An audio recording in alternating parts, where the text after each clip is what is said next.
I, a 20-year-old woman, was raised by my father, a 49-year-old man, alongside my older brothers, Lyle and Kyle, both 23 years old and twins. Our mother left shortly after I was born, so I never had a maternal figure while growing up. I tried to ask my dad why she left, but he always dodged the question. This left me with lingering feelings of self-blame. To make matters worse, my older brothers often used the old "you're why mom left" card during arguments in my middle school years. My mother began to call me and my brothers during that time, claiming that she wanted me back in her life. However, she made no effort to get to know us, and she broke many promises. The final straw for me was when she didn't come to a beauty pageant I had been excited about for months. It may sound petty, but it meant a lot to me at the time.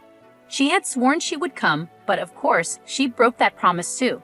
After I let her have it during a lengthy phone call, I decided to go no contact with her. A few days ago, my dad texted me asking if I wanted to have dinner with him and my brothers. He said he was going to make my favorite meal, and I agreed. However, when I arrived, I heard a woman's laughter coming from the kitchen.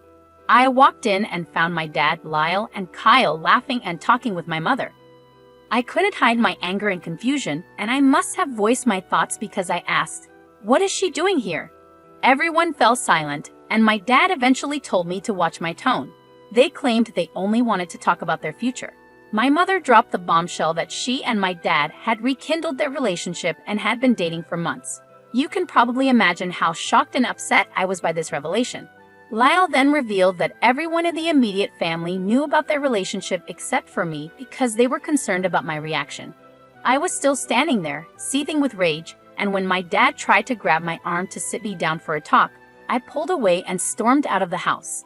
Since then, my dad and Lyle have bombarded me with texts, calling me immature and saying that I made my mom cry. My friends are divided on the matter, and I'm left wondering if I'm the one at fault here. To start, I want to make it clear that I don't believe I'm in the wrong in this situation. They essentially ambushed me at the dinner table, and I couldn't be expected to accept her and act like everything was fine. The past has haunted me for a long time, and my reaction is completely understandable. I can't blame you for walking out on them. Your father, as an adult, is free to choose his romantic partner, but he should also understand that there will be consequences to such a decision, especially considering your feelings toward your mother.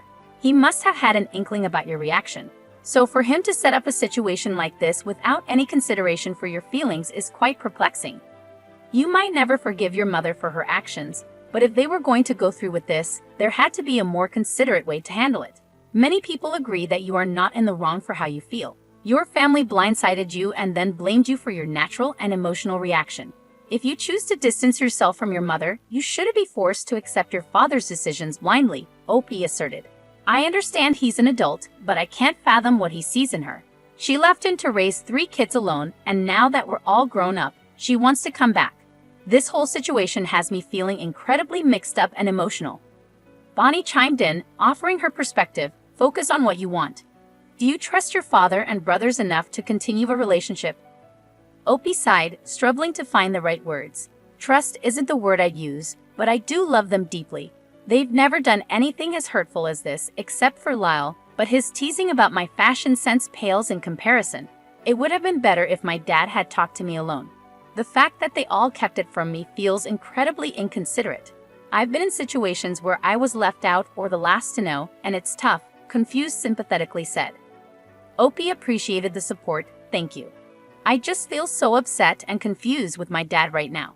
They've never kept anything like this from me before. Usually, my dad addresses matters with all of us together. In response to Opie's turmoil, Nopi offered reassurance. You're completely justified in going no contact with your family over this.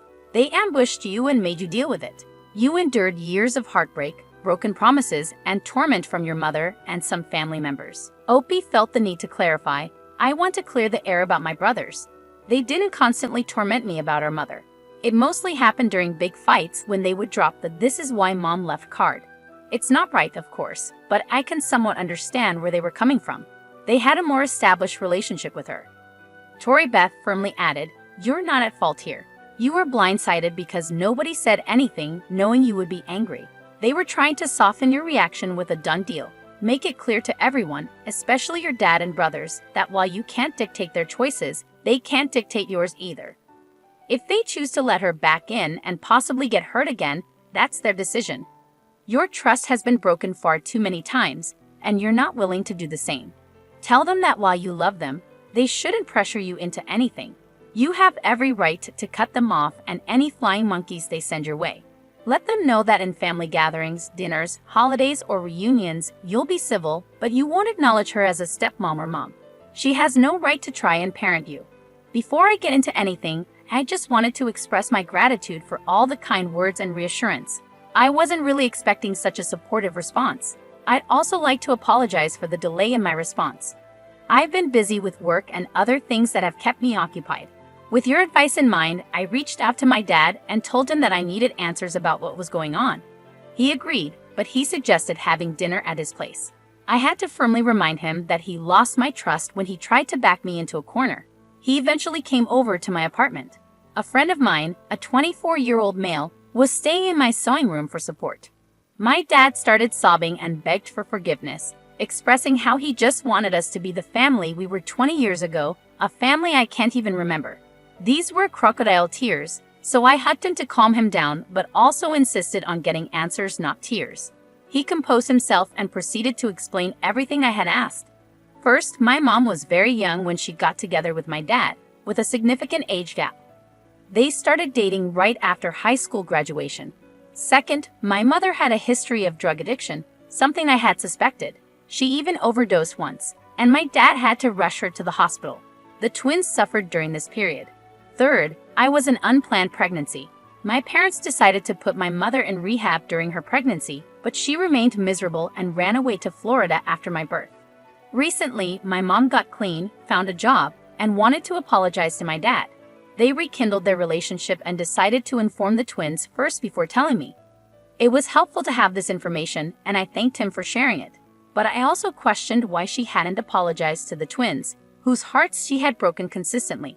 My dad started to backpedal, suggesting that I should give her a chance to prove herself, especially since the twins already had. He also admitted that it was a really bad move not to mention to me that mom was back. I explained to him that I had given her too many chances, and she had irreparably damaged our relationship.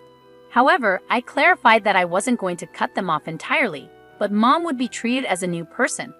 I insisted that we needed therapy without mom before continuing anything. My dad was a bit upset when I conveyed this to him, but he agreed to the therapy and said he would inform Lyle and Kyle. When he told the twins, Kyle was on board, but Lyle was furious. He called multiple times and sent hurtful texts, essentially boiling it down to me being a spoiled brat who needed to get over the past. I responded firmly before blocking him, and we've been in no contact since. We also had our first therapy session, which wasn't groundbreaking but more of an introductory session. We discussed what we want to work on. I even showed our therapist this post. I found myself alone with her, needing to provide more context because I can be a bit scattered at times. She expressed her desire to delve deeper into my feelings about my mother, alongside my father and brothers if possible. I'll attempt to provide further updates whenever I can. I am profoundly sorry for what you're experiencing right now. Your mother's sudden return into your life, with your father welcoming her back, must be incredibly heartbreaking. The feelings involved in this situation must be overwhelming. On top of that, for your family to turn their back on you and label you as a spoiled brat must be deeply hurtful. I genuinely hope that therapy continues to help you, providing you with the support and understanding you need. Now, I'd like to turn the conversation over to you guys. What are your thoughts on this situation? Please share your insights in the comments below. Let's now move on to another story. This next one comes from a new user, 9461, and it comes with an update. The question is, am I the ATA for telling my uncle to stop gifting my daughter extravagant trips? A bit of backstory. When my sister and I were kids, every year for our birthdays and Christmas, my uncle would give us cards. Inside those cards were printed out pictures of various places like local theme parks, zoos, aquariums, and museums. Basically, any place a kid would love to visit. After we opened the cards, he would enthusiastically tell us that we were going to that place. He would make grand promises like, "It's going to be the best trip of your life." However, the catch was, we never actually went on any of those trips. Initially, it was disappointing, but eventually, I started expecting it and just went along with it. I harbor no animosity towards him because, as an adult, I understand he did this due to financial constraints. Here's where my issue begins. My daughter recently turned 5, and for her birthday, my uncle gave her a card.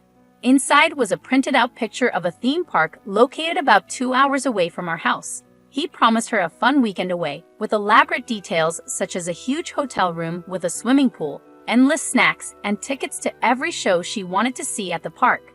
Naturally, my daughter was overjoyed. For the past week, she has been talking non-stop about this trip, expressing her excitement to her entire class at school. It breaks my heart to see that smile on her face, knowing deep down that it's not going to happen.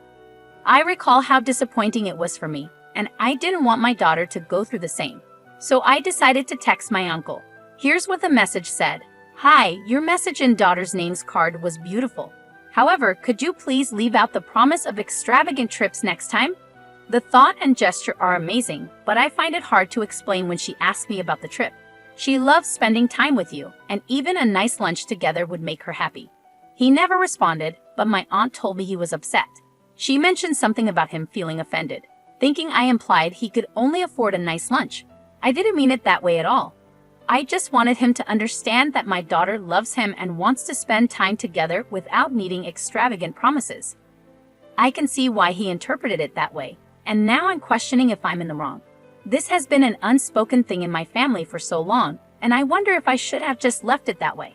But I can't bear the thought of my little girl being disappointed so many times. My sisters and my mom agree with me. My mom even regrets not stopping it when we were kids. So am I wrong for telling my uncle to stop gifting my daughter extravagant trips? Absolutely not. This is the first time he's done it because she's only 5 years old. Looking back, I realize it might have been wise to immediately clarify to her that this is something uncle does and then put a stop to it with him right away. Stories like this are heartbreaking for kids. The idea of her getting excited, telling all her friends about it, and then finding out it's all false is incredibly cruel. Poet Revolutionary rightly points out, not the AITA, but why are you being sensitive to his feelings when he wasn't sensitive to yours when you were a child? Tell him that his actions cause you repeated disappointment and you don't want your child to experience the same. Surprises are not presents. A lunch or an activity on the day would be lovely, but other than that, stick to an actual gift or give nothing at all.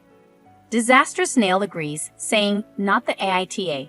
Stop being nice because he's not being nice. He knowingly gets a child's hopes up and then crushes them. There isn't one nice thing about what he's doing. Tell him he's no longer allowed to give gifts because he's a known liar, and all attempts will be intercepted by you. Pandora chimes in, saying, not the AITA, your uncle is being cruel to another generation. She said, I understand that you might feel offended by what I said, but you are being cruel to my daughter by promising a trip that will never materialize. You did the same thing to me and my sisters when we were children, so I know firsthand how much it hurts to have these grand promises made but never fulfilled. I will not allow you to hurt my daughter in the same way. Whether it's due to a lack of time, finances, or another reason, it is unacceptable to make a child feel this way. You know my daughter loves spending time with you.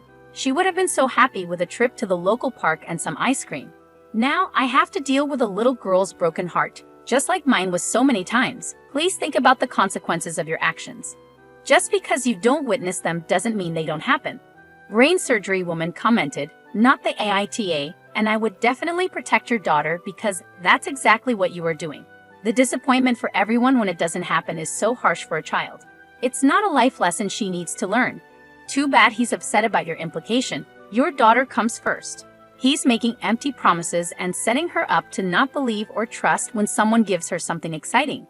You already went through that and know how it feels. She doesn't deserve that. Amber All Day pointed out, you're the AITA for not telling your daughter the truth. I find it unbelievable that you let her be so excited for an entire week, to the point of telling her school friends about her promised treat, and at no point you could have said, sorry, sweetheart, uncle was only telling a story. He won't be taking you on a trip. He did this to me my whole childhood. It's just a lovely dream, but it won't ever be a real trip. Why did you say that to her the same day that he told her about this fake present? When she is eventually disappointed, that will be completely on you as a parent. You should know better and should do better. 3Baller added, you're the AITA because you enabled lies to be a birthday gift. I'm sorry you were raised being given these lies, but it needs to stop. It's a bad idea that only persists around in your family because a cheap man made a tradition to allow himself to be cheap and unthoughtful every year. I wish I had a tradition that made me a good person for not spending money, but at least I don't lie to children. A knick-knack or candy would have been more thoughtful and also as cheap as a false promise, and it wouldn't make you resent your relatives. Please end your family tradition. In an update, the original poster acknowledged the feedback, stating, "Thanks to everyone for your feedback on my last post. A lot of people asked why I was being so nice to my uncle, and honestly, I think I underestimated how weird it was because it's been so normalized in my family. I didn't want to cause drama, so I went about it as non-confrontational as possible. I agree now that I should have been more direct."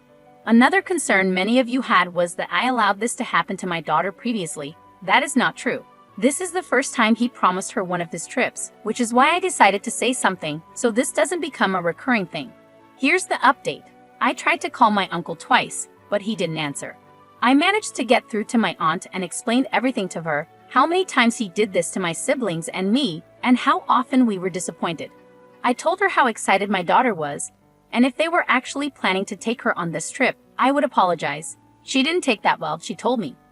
I told them that I felt they were creating unnecessary drama and that my daughter and I weren't acting entitled to expect them to drop everything for the trip. I was shocked and angry and said, "How dare you say that she didn't imagine this trip in her mind and expect you to take her? You promised her this trip, and her disappointment is not entitlement. It's not my job to make sure a grown man feels secure in himself. And it's a shame my family spent so long coddling him." I was so mad that I just hung up. I no longer feel any ounce of guilt for setting my boundaries. Many people asked if I could take my daughter on the trip. Unfortunately, that theme park closes for the season this month. However, I surprised her with something even better. After the phone call with my aunt, my partner and I decided to book a trip to Disneyland. It may sound crazy and impulsive, but we've been wanting to plan this for a while, and we decided it's the perfect time. My kid is entitled to an extravagant trip. Last year, we sat her down and explained that her uncle wouldn't be able to take her on the promised trip. I tried to be as honest as possible without confusing her. She was understandably upset and had a lot of questions. After we answered them all, I told her not to worry because her mom and dad are taking us somewhere instead. When she found out it was Disneyland, she was over the moon. She spent all day deciding which Minnie Mouse stuffed animal she wants to take with her. I told her to tell her classmates that her trip got upgraded. All things considered, it's a happy ending. I know I won't always be able to protect her from disappointment, but I sure as hell will do my best. She's getting that giant hotel room she was promised.